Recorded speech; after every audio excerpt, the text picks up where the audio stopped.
संभाजीराजेंच्या नेतृत्वामध्ये आपण सर्वजण काम करतोय, पण संभाजीराजेंच्या नेतृत्वामध्ये काम करत असताना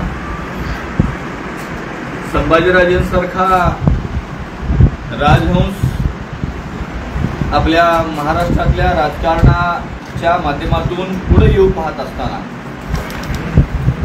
आपण स्वराज्य नावानं संघटना, स्वराज्य नावानं आपण पक्ष स्थापन केला, पण हा पक्ष स्थापन करत असताना बऱ्याचशा गोष्टींची अडचणी आल्या, त्याच्यावरती आपण आज या ठिकाणी सर्वजण एकत्रित बसलेलो होतो. त्यातून बऱ्याच जणांनी बऱ्याचशा गोष्टी आपल्याला सांगितल्या की कोणत्या गोष्टीची चर्चा आपण राजेंच्या सोबत करायला पाहिजे, त्याच्यामध्ये आपण आंदोलनं केली पाहिजेत, आपण पदाधिकारी निवडली पाहिजेत, आपण गावोगावी जाऊन शाखा उद्घाटन आपण केली पाहिजेत. शाखा उद्घाटन करत असताना राजेंचं नाव गावागावामध्ये पर्यंत, घराघरापर्यंत पोहोचवण्याची जबाबदारी आपण स्वराज्याच्या माध्यमातून आपण सर्वजण केली पाहिजे. हा मुद्दा एक असताना स्वराज्याला कोणी अडचणीत आणलं, संभाजीराजेंसारख्या राजहंसावरती डाग कोणी, शिंतोडे कोणी टाकले, तुम्ही आम्ही सर्वजण मिळून आपलं भविष्य म्हणून आपण स्वराज्याला पाहत होतो. आपण संभाजीराजेंच्या बरोबर फिरत असताना मावळे म्हणून आपण फिरतो, पण राजकारणामध्ये प्रत्येकाला कोणाला ना कोणाला ग्रामपंचायत सदस्य व्हायचा आहे, नगरसेवक व्हायचा आहे, महापौर व्हायचा आहे, नगराध्यक्ष व्हायचा आहे, आमदार खासदार व्हायचा आहे. या उद्देशानं आपण सर्वजण मिळून छत्रपती संभाजीराजेंच्या मध्ये संघटनात्मक आपण सर्वांनी जबाबदारी वेगवेगळ्या पद्धतीच्या घेतलेल्या असताना आपल्या सर्वांचं ताकद वापरून संभाजीराजेंची लोकप्रियता पाहून कुणीतरी संभाजीराजेंसारखी व्यक्ती महाराष्ट्राचा मुख्यमंत्री होऊ पाहते, संभाजीराजेंसारख्या शुद्ध चारित्र्याचा माणूस, शुद्ध चारित्र्याची व्यक्ती, छत्रपती शिवाजीराजांचा रक्ताचा आणि विचाराचा वारसदार कोणीतरी महाराष्ट्रामध्ये आपलं नाव करू पाहतोय, महाराष्ट्राच्या राजकारणाची समीकरणं बदलू पाहतोय.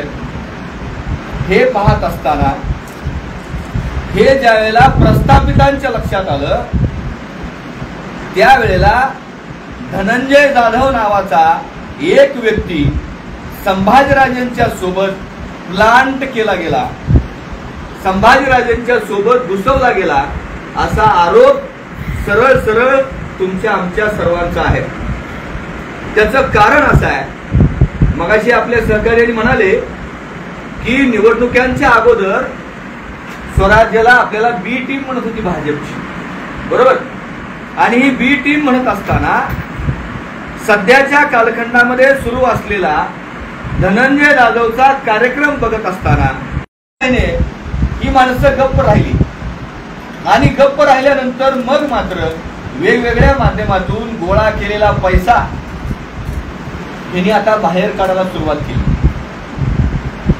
बरोबर. आणि बाहेर काढत असताना वेगवेगळे जो माणसाकडं कारच्या माध्यमातून फिरता येत नाही म्हणत होते, ज्या वेळेला छत्रपती संभाजीराजे या धनंजय जाधवांच्या घरी पहिल्यांदा गेले, त्यावेळेला यांचे भाड्याच्या घरामध्ये राहत असताना आणून संभाजीराजांना बसायची व्यवस्था केली. ही एक काळची धनंजय जाधवची परिस्थिती होती. तुम्ही म्हणाल एका माणसाला टार्गेट करतोय, टार्गेट नाही, ही व्यक्ती तुमच्या आमच्या स्वराज्याची प्रमुख आहे. यांना संभाजीराजे कॅप्टन म्हणत होते, बरोबर. आता आपणच म्हणलो, आपण संभाजीराजे यांना कॅप्टन म्हणत होते, त्यामुळे कॅप्टनना आपलं जहाज यशस्वीरित्या सांभाळायची जबाबदारी त्यांच्यावरती होती. पण त्यांनी फक्त तुमच्या आमच्या सारख्यांचा फक्त वापर करून घेतला.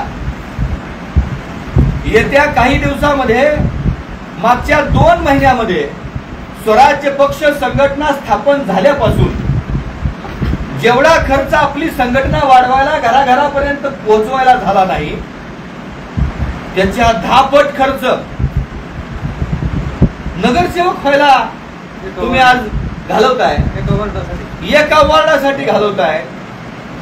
आपल्या पत्नीला नगरसेवक करण्यासाठी जी तत्परता धनंजय जाधवांनी दाखवली, तेवढी तत्परता माझ्या संभाजीराजांचा स्वराज्य पक्ष जर वाढवायला दाखवली असती तर आज स्वराज्याचे 15 ते 20 आमदार आपल्याला दिसले